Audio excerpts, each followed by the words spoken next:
because you're a gallery owner to another gallery owner. But if you're an artist to a gallery owner, they may not even respond to you or take you seriously. So you really have to be more than just a painter. You could be a painter, but that doesn't make you an artist. Hello and welcome to the Innovative Mindset Podcast. I'm your host, Isolde Trachtenberg. In the show, I interview innovative peak performers. I talk with entrepreneurs, business owners, and creatives who are pushing the envelope to work creatively and authentically. We explore how to cultivate innovative genius to achieve our visions to succeed. This week's show is brought to you by my book, Speak From Within. If you need to communicate better and leave your listeners riveted, you'll want to check the book out. And now, let's get to it. Hello, and welcome to the Innovative Mindset Podcast. I'm your host, Isolde Trachtenberg, and I am super thrilled you're here. I'm also incredibly delighted to introduce you to this week's guest. Now, what's interesting about the bio that I'm about to read for you is that this person didn't even talk about himself. He talked about his organization. He talked about his business as part of the introduction, because I think this is so central to who Mark West is, that is almost the most important thing. So let me talk about the Mark West Center for the Arts. It's also known as House of Mark West, and it's a nonprofit community organization, gallery, and creative hub for artists in the South Bronx. They are Black-owned and cater primarily to Black, Brown, LGBTQ, disabled, and young K-12 artists and creatives. They're a gallery and artist collective that hosts monthly art exhibitions, free grant writing workshops. Oh, artists need that so much, especially. Open mic competitions, art classes, and town hall meetings. As one of the only Black-owned and queer-owned galleries in New York City, and one of only 5 galleries in the entire Bronx, their mission is providing exposure and advocacy for underrepresented artists from all backgrounds. How incredible is that? Welcome, Mark West. I am so glad that you are here. I'm so glad to be here. Thanks for having me here. Oh, it's absolutely my pleasure. So let's just go ahead and jump in. And I always like to go back to the beginning. What got you started? What inspired you to try art? You do a lot of different things, of course, but what came first, and how did it blossom into who you are and to what you do now? Well, it really started with, I think it started as a child. I did paint a little bit as a child. Nothing very serious, just for fun. It was, part of just my passion, and would be a way for me to give gifts to my family members without buying them anything. And I really enjoyed it, pushed it aside during college, never considered myself being an artist at all. I went to college abroad at NYU Shanghai, and I studied a lot of business and economics and history and culture, art. Studied art history in Paris, and also studied West African art and culture in West Africa, in Ghana. And when I was graduating college, I got accepted to my my dream master's program at London School of Economics. But I still felt that I had something more to offer. Even though they told me I could go there, I still felt like my heart felt that I wasn't just supposed to go and leave China and then jump into this other program. I wanted to try and make something of my own. On my own, and I felt like there was a little bit more for me than to just go to master's to school. So I stayed in New York. I deferred my admission for a year, trying to find something interesting to do. That year passed. Didn't find anything interesting, but I still felt that I had something more to offer than to just go and get my master's degree. I went through a series of jobs, kept getting fired from all these jobs. It would be job after job after job. Wasn't doing well in New York City, and was going to go back to China because I was doing well in China. And this was the time right before I was actually going to go back to China. I found a job in finance, and I decided to stay a little bit, and save up some money. During that weekend, prior to that, I started painting, and I was walking by 14th Street, and I saw people just were out there with their artwork and selling their paintings. So I asked some of the people there, can I bring my art out here? Am I allowed to put my art out on 14th Street? And they said, yeah, absolutely, just bring it out. So I I this was the first weekend where I was going to start my job. I called my grandma and told her I just got a good job in finance. I might need to borrow some money because it's going to take a while for me to get my paychecks. But I have all these paintings I've been working on. Possibly I could make some sale and I won't have to ask you for any money. And she was like, "Oh yeah, yeah, all right." Because I've been hitting her up for money, while I was in New York. But I still went out there with my paintings. And my first weekend, I sold two paintings, and I was very happy. Um, Yeah. and I called my grandma back and was like, "I don't need to borrow money from you anymore." Um, but I went that week. This was the week when I first started my finance job, and I made all these more. I made more paintings, and as soon as I got home from my job, I would rush to get home and to paint more because I said, well, if I made two sales my first weekend, maybe I'll make more. The second weekend that I went out there, I sold nine paintings, and I made my entire rent within a few hours. And Incredible. at that moment, it was extremely clear that I never have to work for a job again in my life. God gave me everything in my own hands. It's just a matter of me learning how to develop these skills so that I don't have to work a cubicle job. Because if I can pay my rent in a couple hours, I never have to listen to another person for the rest of my life. Hmm. And it's really just been a matter of replicating that. And sometimes God will give you just a little taste of your future. And it was like when I was in the job, my finance job, I would get little taste of my future and where I was supposed to go. And I just made the decision that I was going to save my money and try to open my own gallery. I take in my art around New York City to different galleries and asked people to see it. No one took me seriously. And I said, while I'm making my artwork, let me try to open my gallery. It honestly started as a place where I could paint, and because I had got tired of painting on my bed Hmm. and paint all over my room. Um, but then it grew. And as soon as we opened it up, we saw what the space could really be used for when there were so many artists and creators just filling the space.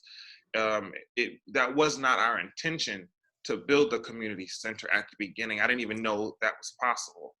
Um, it just grew into that, and it happened to just get bigger and bigger, um, and there were lots of challenges too, especially at the beginning, just even having to learn how to do it. I mean, I created this gallery, tried doing our events, tried having, solo exhibitions. No one would come. Had many chances where I would try to promote my art, and this was in the first gallery.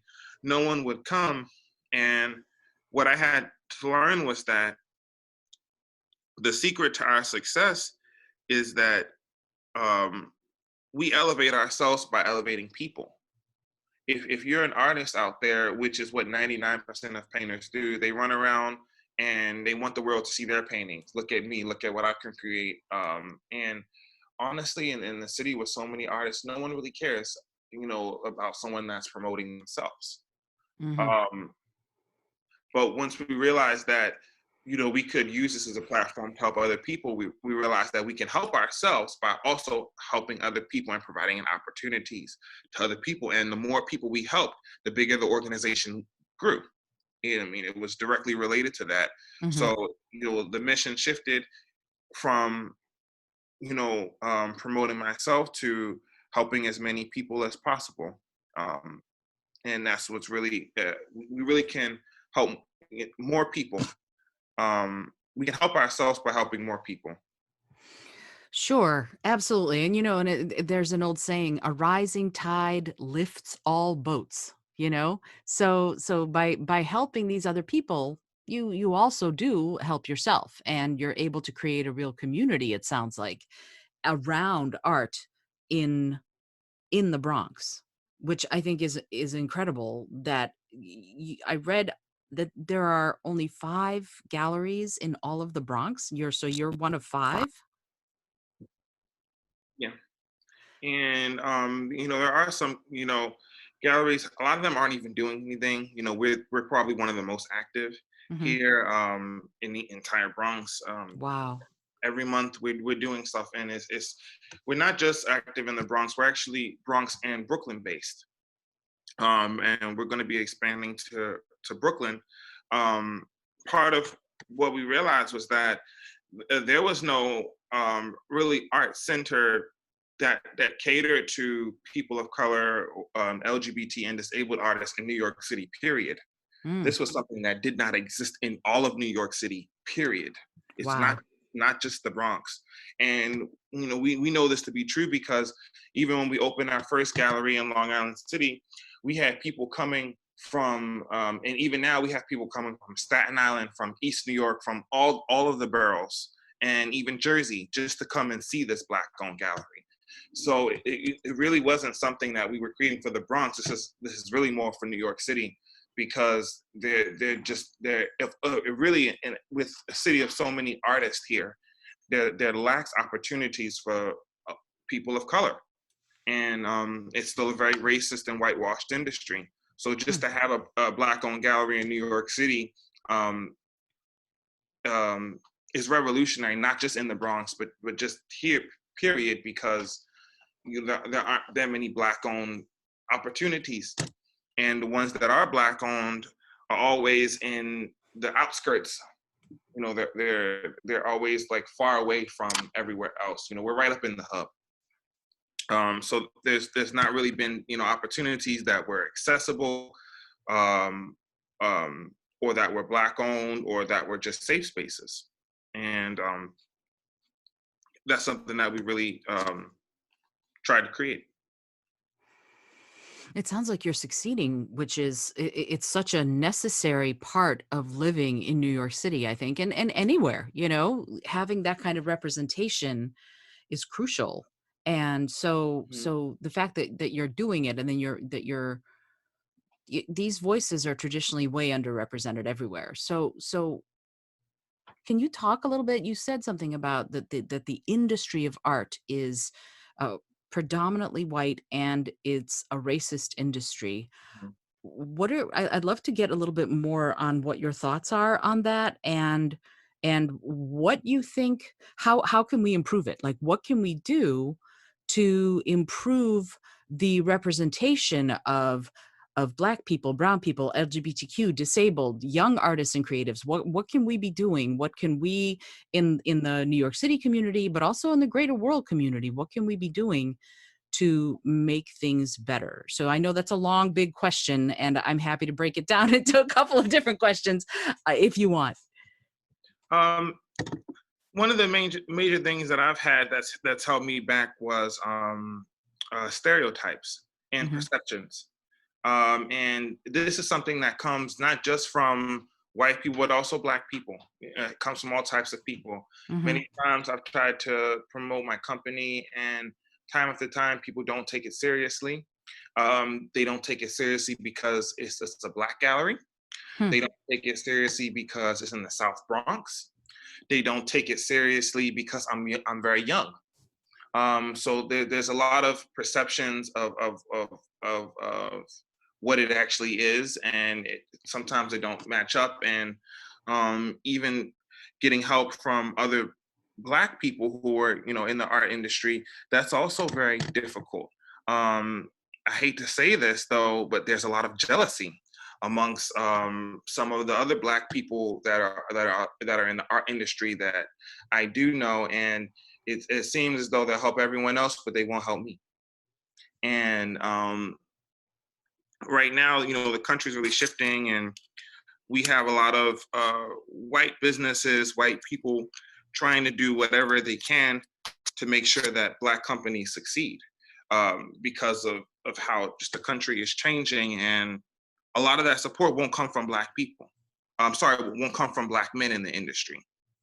Um, when I promoted my gallery to people, um, uh, people of color that are in the field, that are at the art institutions, that are at the art galleries, um, they're very skeptical. Even that I have a gallery, I remember telling one gallery owner that I had a gallery, and he asked me, what did he ask me? He was like, "Oh, is it in your apartment?" And it's like, if I was a white person with this space, you wouldn't be questioning if if it was in my apartment. You just assume I have a brick and mortar. Or Hmm. to the Black artists that I want to try to help out and promote, um, they've questioned my credibility, questioning if they should even bring the art here. You know, if we actually sell. I've been asked that many times. Even though I have a gallery, do you actually sell art? And I want to tell those people, no, we just put up art, and that's how we pay the rent. We don't sell any paintings at our art shows. Um, but it's just so many perceptions. So I would have to say to people um, to be open-minded, and to be willing to help others. I do get a lot of support from Black women. Black women are the most supportive, not just in my family, but out there in the world. If I get some support, the Black woman is going to come through and support. Um, so I would say that there's a lot of things with race. Sometimes, racism doesn't always come from white people. Sometimes it comes from your own people. Where um, they, they doubt your ability to do what you say that you do, or they question it, or they can choose to help you, but they choose not to, because there's jealousy. The art world has a lot of jealousy in it, and if you're young and Black, you're not supposed to be able to do what I'm supposed to do. Oh, I need to understand this better. I'm sorry.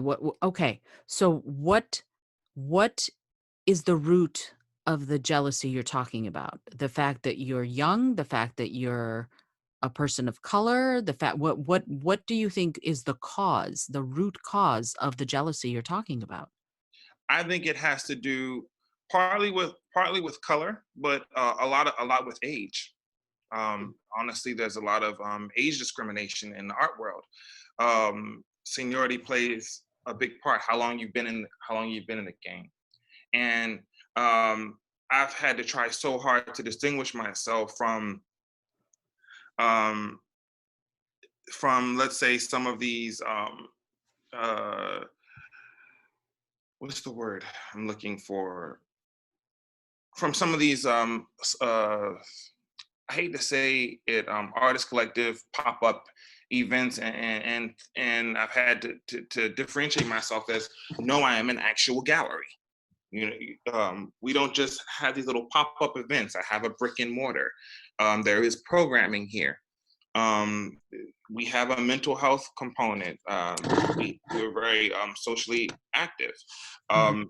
These are things that um, I'm not supposed to be able to do these type of things.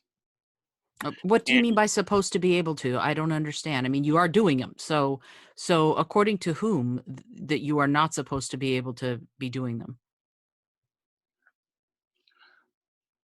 I think it's according to to society. Oh, wow. Not everybody thinks the same way. Some people are very happy, when I tell them, and they believe everything that I say. But some people, and this is something I've experienced more often than not, some people don't believe what I say that I do. They honestly do not believe that I have a gallery. And some people wouldn't believe all the things that we're doing here. I'm always promoting my company. I tell people to come to the Bronx. They don't want to come to the Bronx.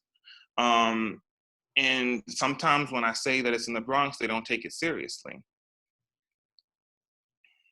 Hmm. It's So just I'm answering that question for you. Um, but I think really that's what it comes from. A lot of times it's age. okay. I'm very organized. I have a whole team of people.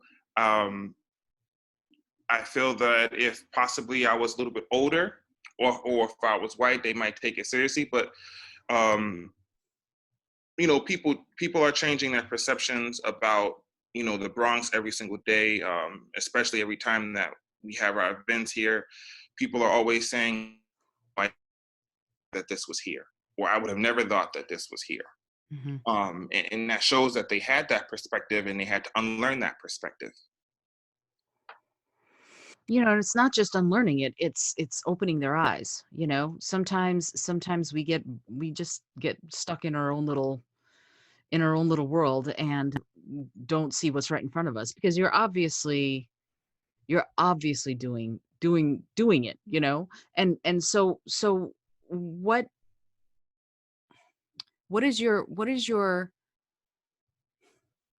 I think you've already answered this, but what is your mission for the gallery? What is it that you want to achieve? And secondly, because the groups that you're primarily serving are so underserved, generally speaking, Yeah. how might other people who aren't in the Bronx or aren't members of the groups you serve support the people you're serving? Like, what I understand, probably the answer is come over and buy the art. I get that, but but if you're in California or in your Iowa or whatever, what can you do? They can still buy the art. We All ship it in. right. Um, so we can still buy that art though, but I think that ways that they can support, one, they can donate to the gallery. It's a nonprofit. Okay. I Um, didn't know that. Great. so they can definitely donate to our gallery and support our artists. We always have different drives and stuff that we're doing for the community. And the funds always go towards our gallery and creating more programming. What I think that they can do is what will help. I guess what will help me and my artists thrive, and this is more of a general, is to change the perspectives around art. A lot of the art that's taken seriously is not Black art. You can go to most of the galleries around New York City. That's the art that's being shown. Um, Yet there are so many Black artists. So I would say that support the local artists in your community, and support your Black businesses, because that indirectly helps me. When other people, when the country as a whole is more open and breaks down a lot of those barriers that hold them back from supporting that Black business, that indirectly helps me, and it helps my business thrive. Okay. That again, we come back to that a rising tide lifts all boats, that's actually lovely to see it in action in that way. You mentioned your own art. And I've seen some of your pieces. I stalked your Instagram feed and was like, "Ooh, this is so cool," and they're really evocative. Can you talk about what you want your art to say to both the collector and sort of the novice appreciator alike? What is your mission? What is your vision as an artist? Um, well, my vision as an art goes back to what we want to do at the gallery, and that's take up space, claim space. Hmm. And this is a major issue, with America as a whole, not just with paintings, but just with our whole infrastructure, and how society is built. We don't take up enough space, and to take up space is to be political, is revolutionary. So with my art, it's about Black people taking up space on the canvas, putting Black skin on the wall. I use a lot of images that they look like blackface images, and part of why I do that is because blackface is actually inspired by African art. And like a lot of aspects in American culture, our history has changed a little bit. And because white people have the dominating voice in our country, it's their narrative that sticks.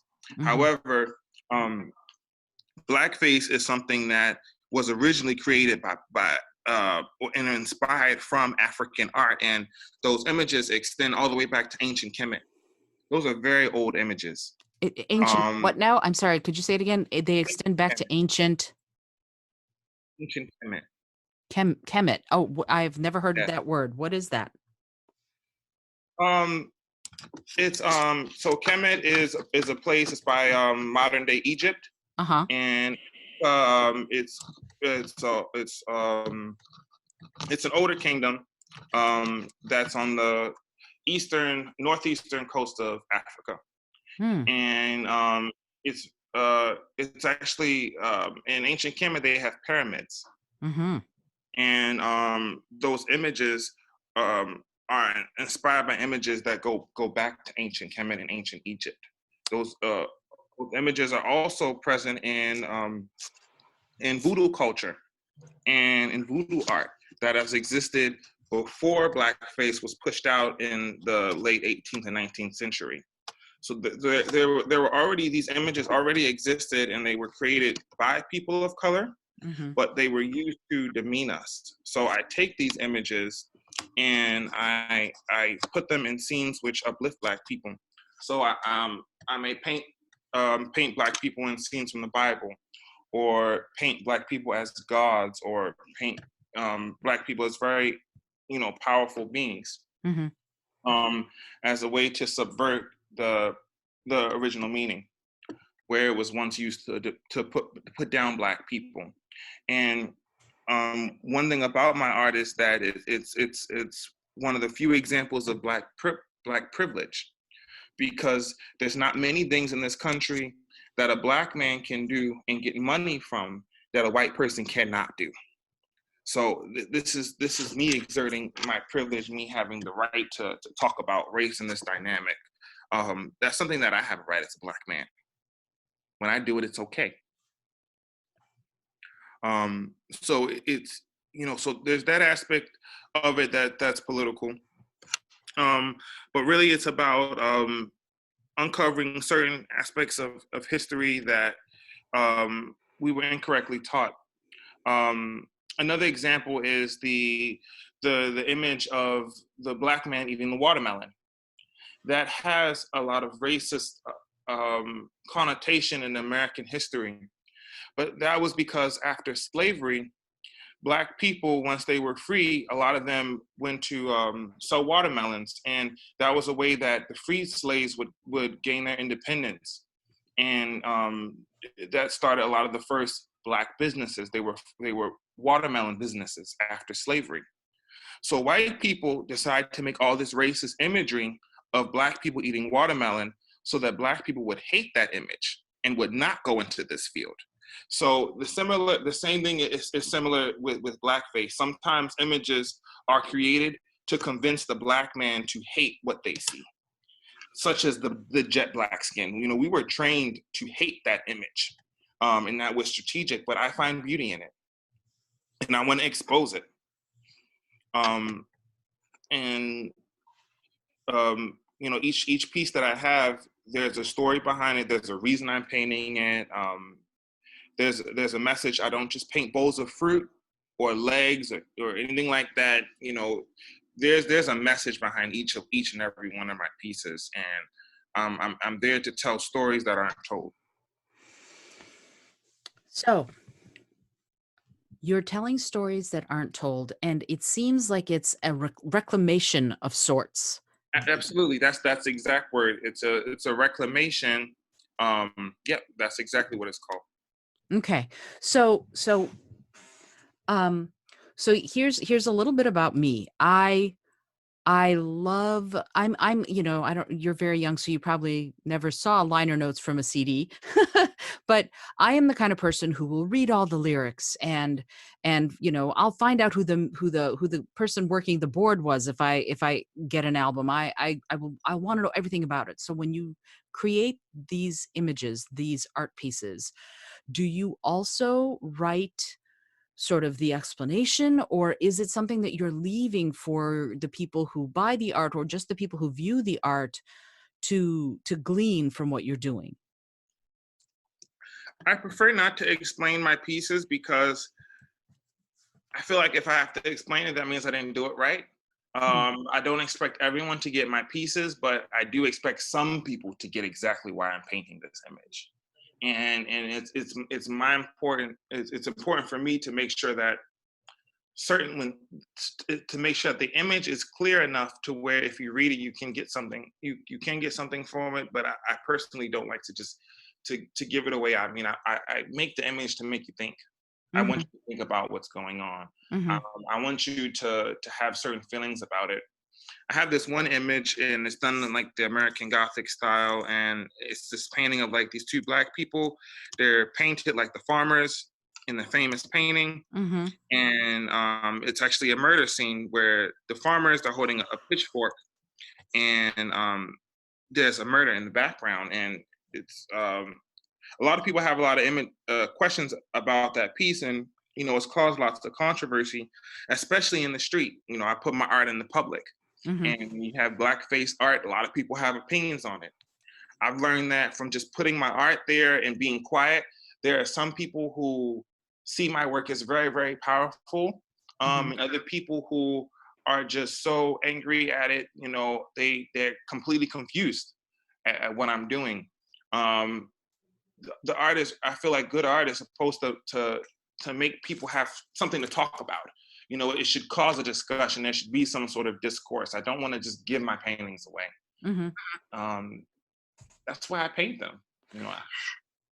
Well, I mean, it's definitely it's causing conversation, but it's also, it sounds to me like your art, that part of the intent that you have for your art, and correct me if I'm wrong, is to give people who are viewing it a reaction, is to have them react somehow.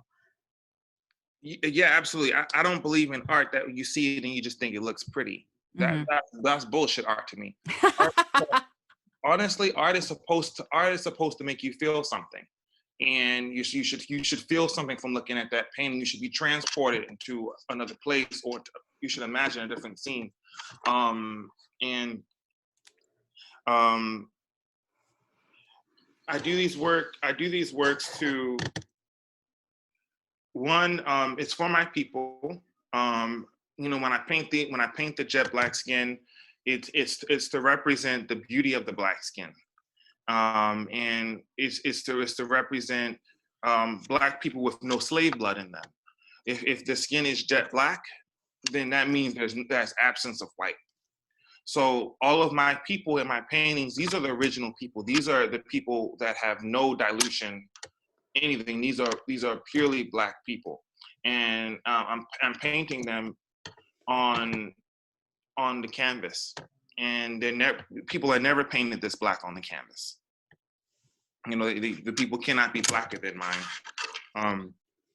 I'm sorry if I went on a tangent, but I was No, no, trying to. no, not at all. Not at all. Remember when right before we started recording, I said where the conversation goes is where it goes. That's this is not a tangent. This is an evolution, and that works great for me. Um, so there's the intention that when black people see my images, they're happy that there's a black person taking up space. Hmm. Been to so many art shows where it's not just black art and the style of black art, but just the subject matter. Hmm. There's so many paintings that just don't touch any serious subject matter, and like you could paint just a person just standing there, a woman standing there, but those things aren't interesting to me. you know what is she doing in that picture? I want a story behind it. I want to ask questions about the piece. Hmm. um, so that's also my intention. So I have a bizarre question for you then. You mentioned something just a little while ago that because you're a person of color, that it's okay for you to paint these images. Hmm. And when people view them and are uncomfortable, what what happens to their reactions when they find out that you are a person of color? um Sometimes there's an immediate sigh of relief, like, oh, someone black did this, so that makes it okay. Mhm. um that's how some people feel. um I've also had some people that see it and they know that a person of color did it, because they know that white people don't have that much soul, and they can't put that much feeling or juiciness into that painting. It's not about my images are not about, oh, he's so talented in that he did that face so perfect, or that he did the skin tone, or he did the shadow. It's not so much about the raw talent or the skill. It's more about the soul or the Mhm. feeling that I put into it. And some people automatically can tell that a Black person made those paintings, and they would never think that anyone else made those paintings. And then some people, it's I put the art out there and they see the blackface and they're incapable of hearing my point of view, and I can sometimes tell those type of people because I'll be putting the work up there and they're already mad at seeing it. You know, before they even look at my images, they're calling it racist. And it's like, well, did you look at my images? Or did you just focus on the Black skin? And if you did, why do you just focus on the Black skin? You know, that's part of why I'm making these images, for that person to question that. Why is it that you just see the Blackness, you don't see the seam? That's also part of that intention. And to those people, sometimes you can't educate them. Sometimes they've made up their mind and they have their opinion about the art, and you cannot tell them anything about it. And I've learned to not try to teach those people. But most people, when they see it, and I explain to them a little bit about the history behind it, and that, you know, these images were created with the intention for us to hate Blackness, then they immediately get what I'm doing, and they think it's beautiful. I think, you know, now most Black people really support.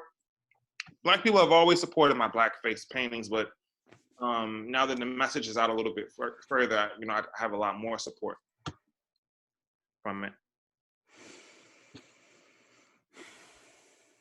And that support translates to more visits to the gallery, more paintings purchased. What is the support? Or is it more like sort of, yay, we're rooting for you? What is the support that you're getting from the people who are supporting your art the way you make it? The support that I'm getting is, um, you know, purchasing the painting. Um, I've had a lot of people buy my paintings. I've been selling artwork for about a year and a half. I've sold between 150 to 160 paintings. Mm-hmm. So I've got sold a lot of these paintings.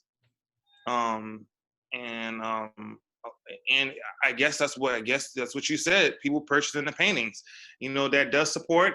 People coming to the gallery, that also does support. When people are coming from East New York to come to our exhibitions, no, they may not buy a painting, but they traveled at least an hour to get here. Mm-hmm. That's support to me. Mm-hmm. Mm-hmm. And all of that, you know, it all goes back to helping keep the organization up and keep the mission alive. When people buy my paintings, that money goes back into the company. You know, all of my money goes into keeping this organization up so we can offer these services. So whether they purchase my paintings, whether they get tickets to an exhibition, or whether they make donations, all of this helps go back and support the mission of Black people taking up space. That's a great message. But not just Black people, the disabled people also taking up space, or LGBTQ people also taking up space. All of these people need an opportunity to be seen and heard. And in New York City, there aren't many options, you know, even still. Otherwise, people wouldn't be coming so far to the Bronx just to get this. If these opportunities were there, they don't exist. So it seems to me like you are wearing a lot of hats. You're trying to sell your own work, create and sell your own work. You're trying to provide a space for people of color, LGBTQ, disabled artists, young artists. You're wearing a lot of hats. And I think artists in general have to wear a lot of hats. You know, an artist can't just be an artist. An artist has to be a marketer and a business person and a publicist and a social media manager and an accountant. And you seem to be wearing all of these different hats. Can you talk about those hats that you're wearing, and what are they, and how do you balance all of them and still find time to make art? I was just explaining this to our artistic director, Brandon Smith. There Oh, are I love Brandon. Yeah, Brandon's great. Brandon is great. There are so many artists and talented artists that come in and out the gallery, and some of them are so much more talented than I am. I've seen some of the stuff they've painted hanging on the wall, and I could never paint that way. Um, and and even though they may be more talented than I, they may have more skill, they may have went to art school and can nail that face. it's not always about the talent. I believe that to be talented, is to be common. It's the dime a dozen. Talent is so widespread, and people who are really talented. There's so many great artists, great painters, great musicians. I believe that God gave everyone talent and gave everyone immense talent. But it's not just talent. That's not enough, because even though there's so many talented artists that come in here, some of them more talented than I, they haven't sold them paintings. Mhm. And I look at their work and I'm just like, you're so talented, but they lack a lot of the other components that's necessary. People, they don't just buy your art because they like it. They buy the art because they like the artist, and they like the life of the artist and what the artist is doing with their life. For me, I'm all in. I've devoted my life to this, and I've made certain decisions to where I've decided that this is my purpose, and I'm going to fall full into this. And I think that, you know part of the part of what makes my art sell is that the collectors can see that I'm very serious about this. It's not just about me painting. It's about me trying to use my art to change the world. And that sort of mindset is necessary. Not just being a painter, but also being an activist. You can't just. It's almost like if you're blessed with the ability to create stories, or to create stories, or write poetry, or whatever the case is, or to paint, you, in my opinion, you have the duty to use your skill for something. And to be an artist and a successful artist, you can't just be the painter. You've also got to think about how you can use your art to benefit society. Getting involved, um, uh, and organizing people, bringing people together.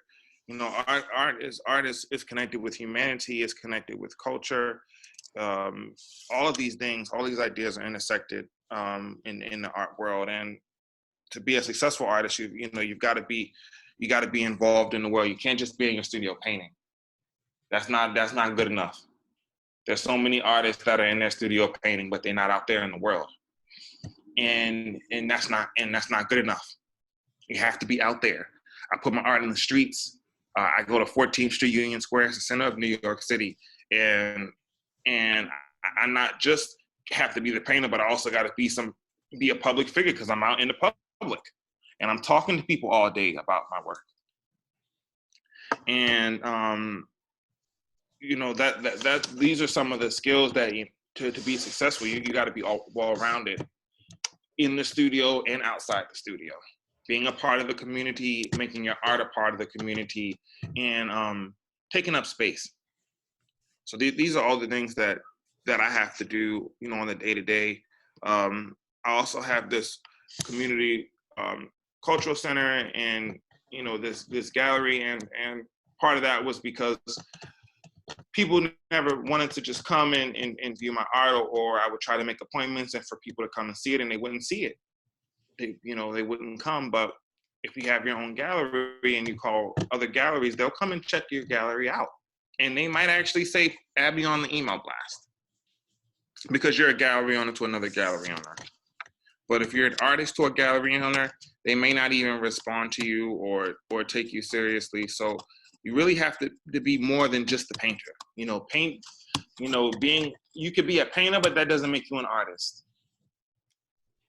You can literally paint a painting, but to be an artist is to be a lot more than just someone that paints a painting. It involves, like, in a higher level of involvement. Okay. So let's take that. Let's take that to the next generation and the generation after that. How do we help artists coming up? A few weeks ago, I had two artists, and they're both artists and art educators. One teaches elementary school, and one teaches at a university. And we talked about how we can make art anywhere. We can it can be a few sticks and some soil. You can make art out of that if you want.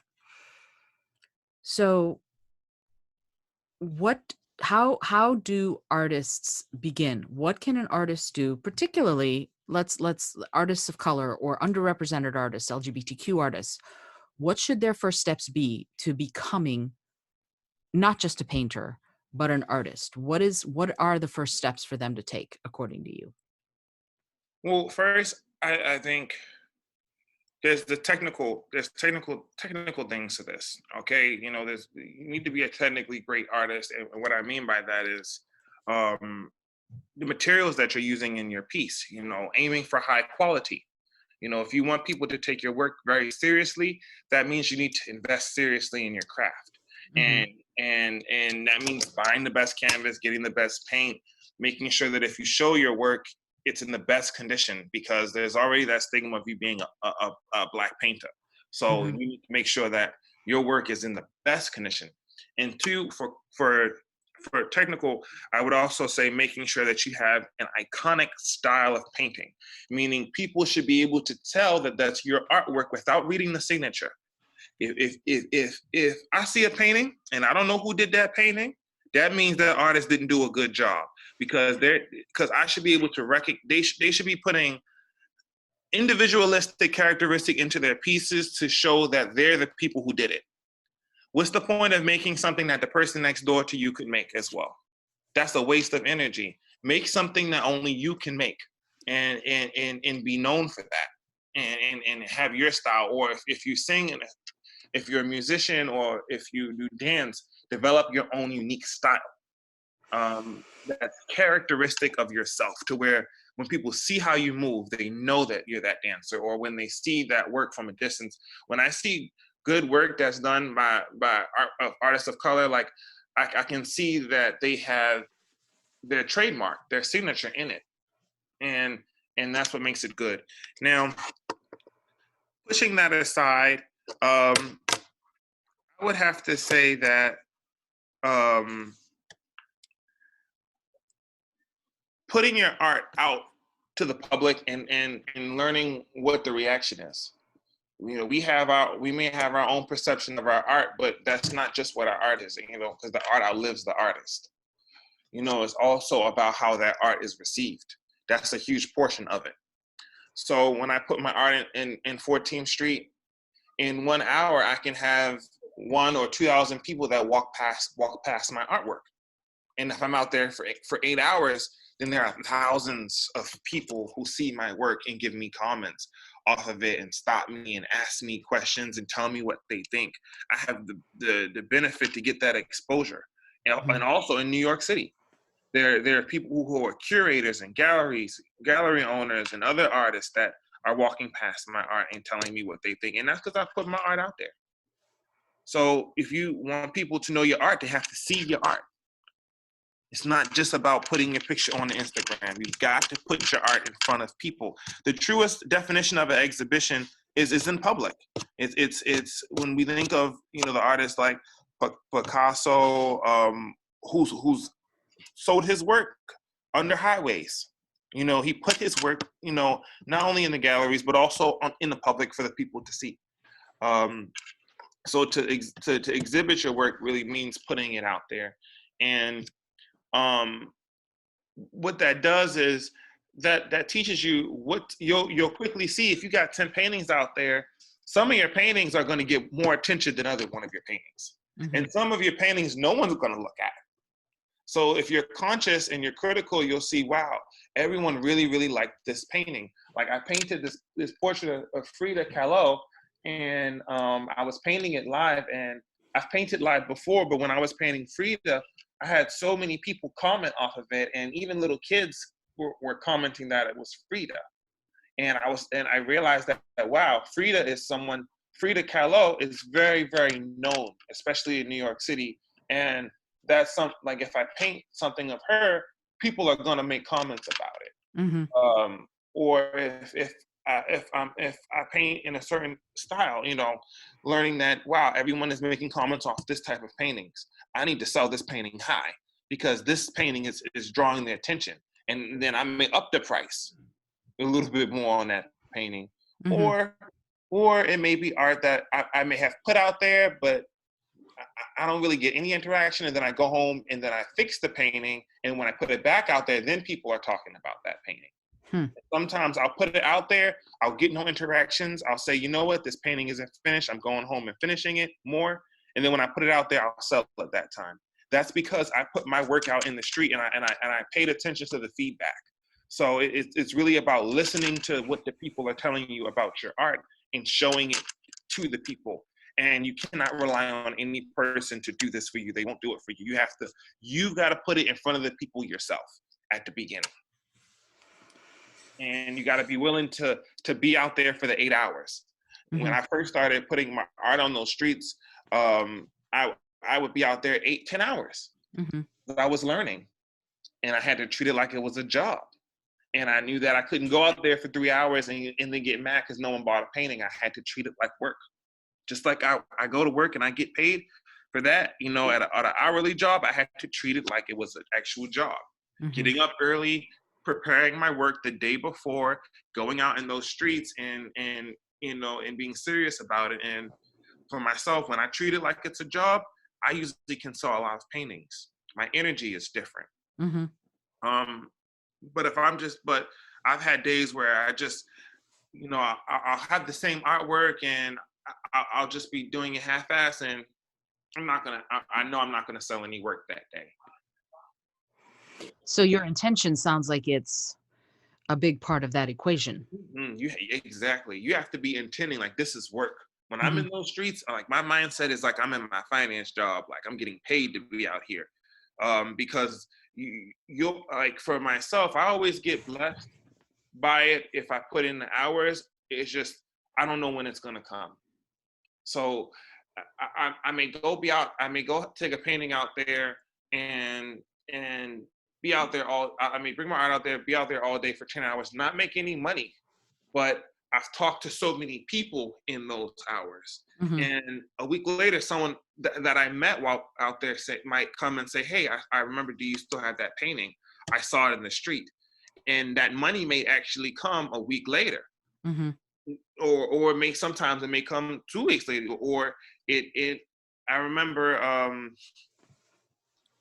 I was out there with my artwork, and I met this reporter, and next thing you know, my art was on the news a few weeks later. So it you know, sometimes you don't know who you'll meet.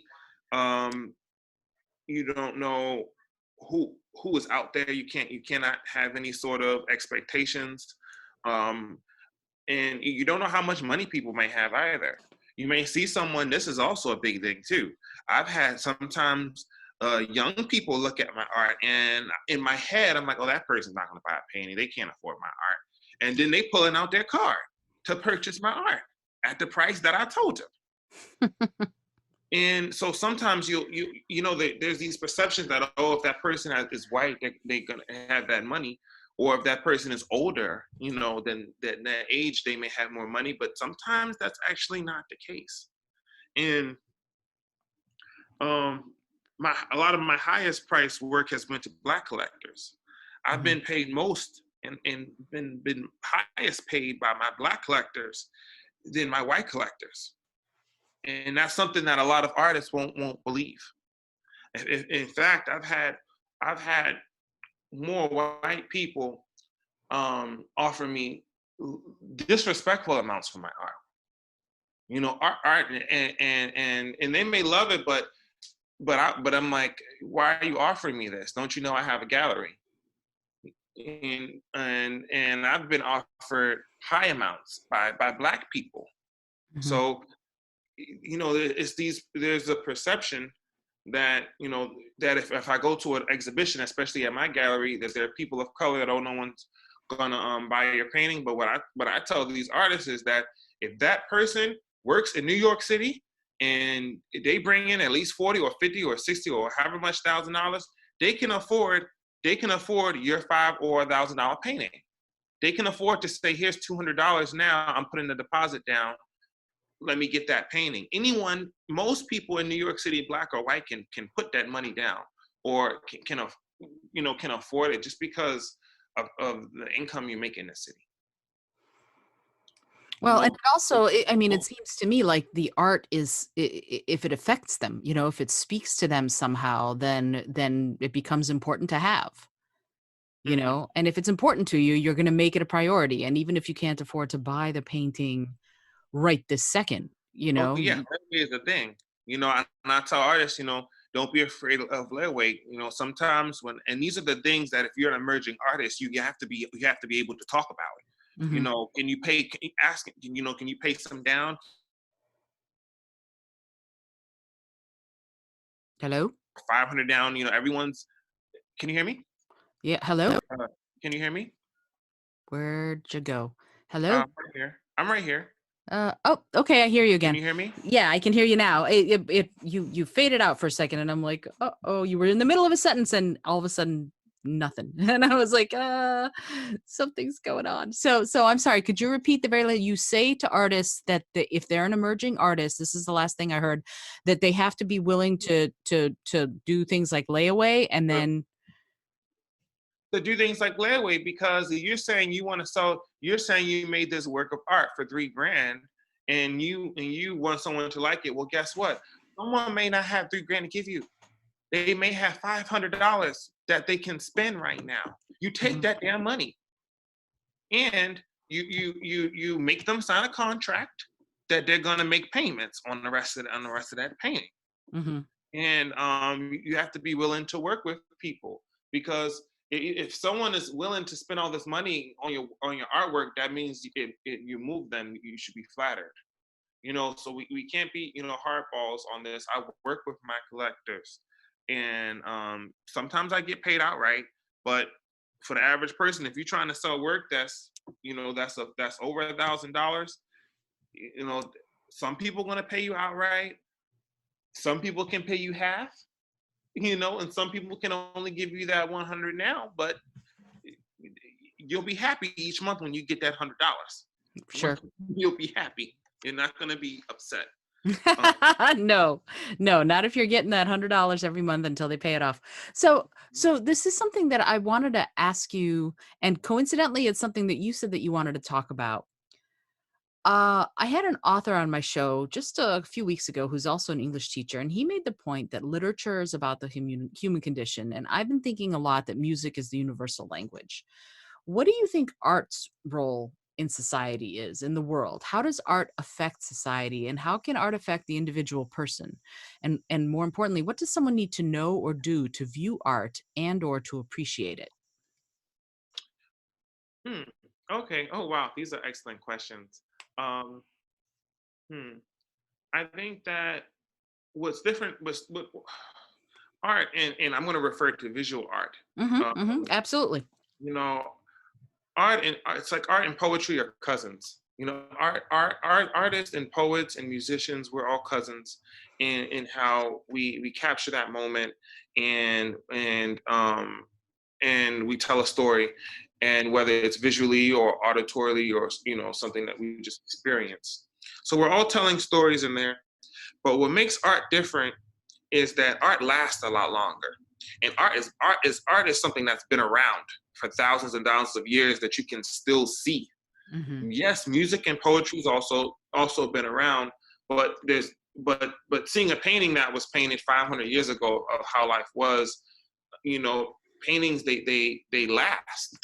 The visual art, pottery can last. mhm, You can actually really see something, um how history was. mhm, And to me, art is, with my pieces, I'm rewriting history, because you may not view it as like, I tell stories in my pieces. You may not view them as history now, mhm, but 500 years from now it'll be viewed as history, if I make it, mhm. if my art makes it, and people know about my art, and it becomes taken up by society. The goal is for society to take my art away from me. That's really what the goal is. um and once, if society decides to take my art and make it a permanent part of history, 500 1,000 years from now, all of my paintings are historical artifacts. and they're used to tell stories, and it doesn't actually matter how I paint them. You Mhm. know, just the time in itself. They become what we look at to see the past. Mhm. How we look at the past. Um, so I hope I answer. I think I answered that first question. I know it's a lot. I Man, threw a lot of you did, and I threw a lot of questions at you. So then what do we need to know in order to be able to view and or appreciate art? What do we need to know? What are the things, not in a historical or particularly in a far-flung 1,000 years from now future perspective, but right now, someone who is new to appreciating art, what do they need to know to be able to do it? I think that this might be, unpopular opinion. Um, you know, not all art is meant. Not all art can be appreciated.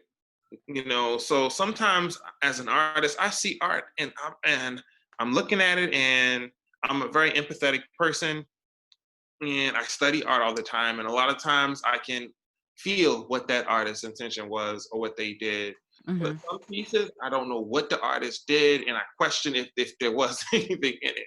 And I'm being honest. Mhm. Mhm. Um, so in some cases, you can't appreciate that art because they didn't put much there for you to appreciate. That artist put a dot in the middle of a canvas. You know, Ah, yes, Barnett Newman. I hate Barnett Newman. There, I said it. I said it. whatever the case is, or they do something with a banana, or they do some splatter on it. You may not understand what the hell what I'm sorry what they painted. Mhm. Um, but for art that does have stories, it's just not really something that I feel you can learn to appreciate art. It's just if there is something there to appreciate, it will speak to you. It's kind of like you don't have to be from a culture where you've heard opera before, or any type of music that's really done well, even traditional folk music, Mhm. all over the place. You don't have to be from the culture or know anything about it, but if it's executed well, you can at least feel it. you know there's so many types of music in so many places that I haven't been there, but I guarantee you, if I were to listen to what they considered to be their best music, I would still be able to appreciate it. Good art and good music, it touches the human, and you don't have to try hard. It just is supposed to move you. And some people, they can't be moved naturally by the art. I would say that they're not moved by a lot of other things.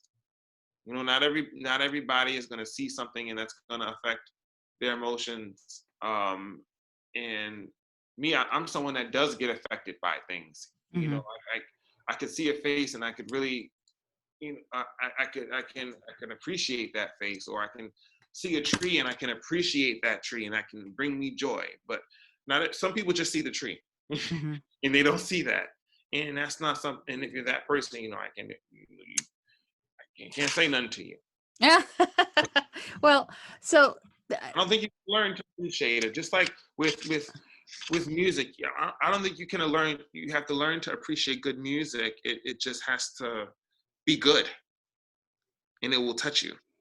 but isn't there a real subjective, sort of qualitative idea of what's good? What's good to you might not be what's good to me. Like my husband likes certain bands, for example, that I'm like, nah. And if I were to, and I love opera, and if I were to go, honey, let's go to an opera, he would just basically fall asleep because it's just not his thing. The bands he likes are good bands. The opera I like is good opera, or jazz. I cannot take him to a jazz club. He falls asleep. And I love jazz, and he just can't appreciate it. Now, that does not say that the jazz is bad. It's just that it's not to his taste. Is there room for that in how you view this aspect of creativity? I agree with you. I agree with you on that. Definitely on that point. Definitely. But I will say that even if I'm not a big fan of that art piece, I can tell. I'm able to appreciate if they executed it well, and I Mm, mhm, and it's like I may not want to buy that painting and put that in my house, but I know that because that artist executed the hell out of that piece, that someone is going to appreciate it, even and put that. I can tell that, oh, that painting will sell, even if that's not my cup of tea, that artist, I can tell they executed it well. Mm-hmm. So sometimes it's like sometimes you don't necessarily, it doesn't have to be your cup of tea to tell when people nail it. And and your husband, he may not like opera, but if he heard someone who was one of the best opera singers in the entire world and was renowned, someone that, has reputation of bringing people to tears, I'm sure if he heard her versus all the other opera music, he would appreciate that she's very talented, even if he wouldn't go and generally appreciate opera. Mm-hmm. Mm-hmm. Yeah, I, no, I can see what you mean, absolutely. But I there to your point about execution being something that's very crucial to Mhm. art. Let me ask you to pivot just a little bit. What about creative endeavors that aren't fine art, that aren't paintings, like somebody who's an illustrator or a graphic designer, but who's still a creative, who's still artistic? Is it the same for you that the execution of what they do is the most important thing? Or is there a distinction that you make between fine art and more sort of graphic design or almost corporate type of work that a creative might do? I don't really make so much the distinction between I would say the different types of art and Hmm. fine art, and I don't even really like that term Okay, great. as much, just because the people who use the term, Uh-huh. because of those people who use the term and how they use the term, I feel that term is problematic. But Do you have a different term that works? I'll say gallery gallery style work. Instead of fine art, I'll say gallery style work, and by gallery style work, I'll say that the artist, um, one, has years of skill, Hmm. that led them to there. Hmm. Regardless of what they paint, they do have years of skill. Um, Two, the quality of the materials and the framing. The artist put $200 into the framing of the actual piece of work, not just putting the canvas on the wall. Hmm. That's gallery style.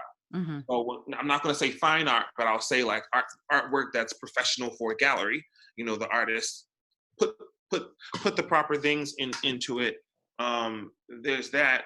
Um, but going back to the original question, um, the biggest thing about um, the biggest thing about it really is execution. Everything can be executed tastefully. Every single thing can be executed tastefully. Hmm. And I'm someone that can appreciate the art in everything. Whether it's the art and how you did that PowerPoint, or the art and how you did your presentation, the little details.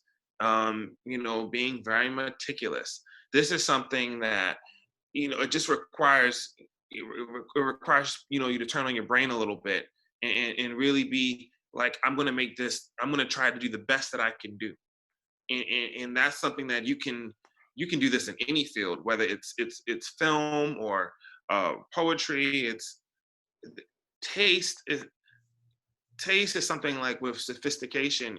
It comes from having experience and experiencing other things. Hmm. That's what really makes the person sophisticated about their art. They have a wealth of background of culture behind them that's pushing forward their art. Um, so I mean, yes, everyone can feel different about it, but I feel that I just feel that taste and that's something that's a bit kind of almost, I don't want to say universal, but I'm going to use that word universal. Even though universal taste may not be the same, taste is something that you can see in any sort of culture. Just like Something. wealth may not look wealth here may look a little bit different than wealth in, let's say, Nigeria, or wealth in China, but But in some aspect, wealth is wealth, and being comfortable is being comfortable, even if it comes out a little bit different. Fascinating. So let me ask you this. Talking about the world, talking about China, Nigeria, you know, Argentina, wherever we're talking about, what are our next steps as creatives, as people who want to support creatives? Certainly, we're in unprecedented and long needed times with the Black Lives Matter movement. It's shaking the very ground. So to me, art and creativity play a significant role in how we move forward, because I think art and creative thinking and imagination show us the way forward. What are your thoughts on that? How do we move forward, and what does the future hold? I think the future really depends, right now. Well, for one, each of us have different futures. Hmm. There's really no such thing as the future, because, there are people, like, I'm in the South Bronx, right? Some of the people who live 4-minute walking from the gallery have a completely different world than me. And that's just because their conditions are completely different. Hmm. So the world really is different to everybody. Hmm. You know, my world is different than your world. So so really, our future depends. It depends individually. I would tell them to focus on self, and that and it may be the common thing to focus on the affairs of the world. And well, this is okay. So I got different messages for different people. Hmm. Okay, for Black people who who are constantly traumatized and scarred, and always have something to be mad about, especially with the killing, the constant killing and everything. To them, I would tell them to not focus on the state of the world right now, and to focus on being excellent, and Black excellence, and focusing on how you can be the best thing that you can be, and come here to do your purpose. Um, because that's how you're going to make your future better. You can't change how the future is for everybody in this world. You can't even affect how your neighbor is, because they're going to do what they want to do anyway. But you can control yourself, and I would tell them to put that energy off of the state of the world and focus it on themselves. Hmm. And to people who aren't traumatized and do have the energy to go through with that, um, and have privilege, I would tell them to share the power, share the opportunities, and speak up. And of oppression, speak up. If you see that someone is being harassed by police officers and they're a Black person, pull out your camera, because you're not going to get shot if you pull out your camera. That's what's going to make this world better. Not just sharing stuff on the Instagram, like actually like using the privilege that we have. Just, and the same thing goes for me as a man. Um, if there's a woman who's walking from the gallery late at night, walking her to the subway if it's deserted, because I got that privilege as a man, that people aren't going to come and try to harass me. So it's my job to use my privilege so that she doesn't feel dangerous if she's walking late at night. These are the things that, like, we all have to individually do to make that the world a better place. It's not about changing the laws. I mean, part of it's about changing the laws, but it's really about changing ourselves, and each person doing that on an individual level, using their privilege to help other people. Me, I'm someone that has privilege with this gallery space, and I want to help as many people as possible. So it's just about using our privilege to help people, no matter what they may look like, and all people really being on the same page with this.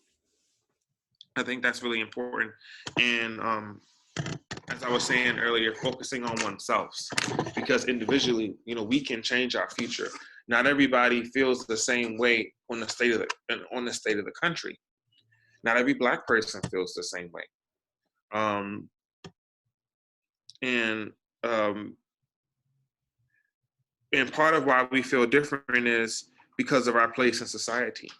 Mm-hmm. So just focus on your place in society. Focus on if you had the power to do anything in this world, what would you be doing, and start doing that instead of activating from a space of, oh, I can't do this, or I have this racism that's holding me back. I act as if that doesn't exist. Sometimes I forget that I'm a 6'3" Black man, and that's because I've had to unlearn those things that I've always been conscious about. So I would tell them the same thing. Act as if you don't have that barrier holding you back. And I think that will benefit them the most. And raising and them having a better life, and the world also being a better place. I love that. I think that is brilliant, and I thank you for saying it. I we have so much more we could talk about, but I know you have a life to get back to, so I'm going to ask you one last question. And before I do, I want to thank you so much, Mark, for being here, for taking the time and giving me and my listeners the benefit of your wisdom as an artist, as a business person, as a gallery owner, and as a person on this planet. So I'm really grateful to you for being here. Thank you so much. Thank you so much. Oh, it's my pleasure. Absolutely. And you're welcome back anytime. I have this one question. It's a silly question, but it's a question I ask of everybody who comes on the show. And here it is. If you had an airplane that could skywrite something in the sky that the whole world would see, what would you say?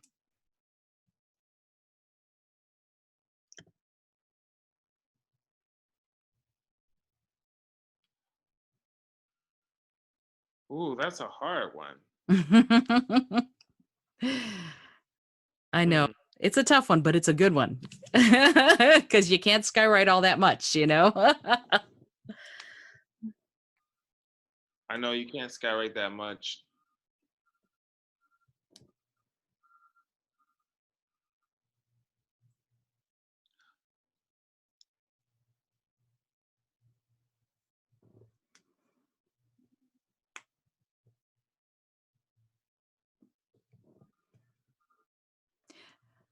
I would probably say, um,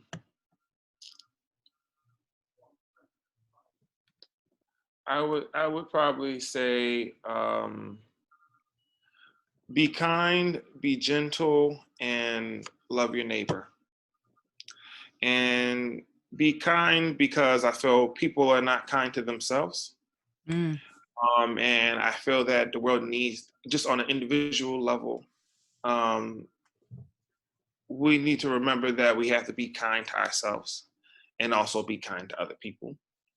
I would then write be gentle, and just gentle in the way we treat the environment, and the way we treat other people.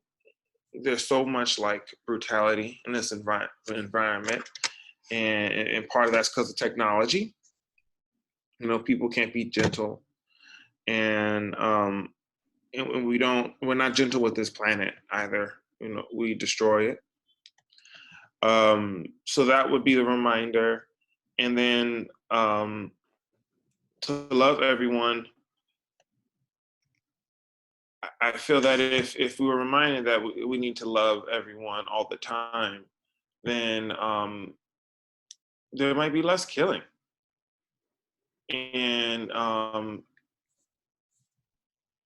less and less ego.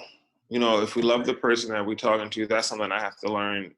I'm working on learning is that loving someone, that means being willing to check that ego, and having to activate from a space of, oh, we're talking about this not to get into an argument, but to create understanding Mm-hmm. and move to something. So that would be, how we solve our problems, to remember to love everybody, and to use that as the basis, not trying to win or to gain something from it, but just to try to love your neighbor. That's what I would write. That's beautiful. I love it. It's funny. Just a few weeks ago, somebody turned around on me, one of my guests, and she said, Zolda, what would you say? And I had two possibilities. The first one was also be kind. And the second one was leave it better than you found it. And I'm like, that's it. That's that's my in two statements, that's what I believe. So yeah, I think you're absolutely right. Kindness, love, and being gentle with yourself and with others. That tenderness is so important, because I think we all wear armor, and that can be very, very challenging in the long run, because armor's heavy. So uh again, Mark, I want to thank you so, so very much for joining me. I really appreciate you being here. Thank you. Thank you so much for having me. It was a pleasure. Oh, I'm excited. I actually have not been to your gallery, but as soon as we can start going places again, I'm gonna make the journey from Brooklyn. And if you like what you're hearing, We're what was going to this? meet in Brooklyn too. So, in Williamsburg. Oh, well, that's great. I'm in Bushwick, so that's perfect. And we haven't mentioned your social media, and I'm going to run through it real quickly. It's going to be on the show notes, but I want to make sure that we have it. Websites, houseofmarkwest.com. Instagram is House of Mark West. You should be seeing a theme here if you're listening to this. Facebook.com/House of Mark West. And then let's see, is there anything else? I think that's it. I think we've got all of the websites. And remember, House of Mark West Gallery and Center is a 501c3. So if you've got a little extra pocket change, you could go there. You could go online and get some art. You could support the artists, the people of color, artists of color, LGBTQ artists, disabled artists, and young artists. This is one of the only places, dare I say, in the country that is designed to help these artists shine and thrive. So this is amazing, sacred work, and we all need to be supporting it. If you like what you're hearing, please also review the podcast. Let me know what you're thinking. Comment. If there's an artist or a creative that you think I absolutely need to be interviewing, please let me know. Until then, and until next time, this is Isolde Trachtenberg, and I send you all of my love.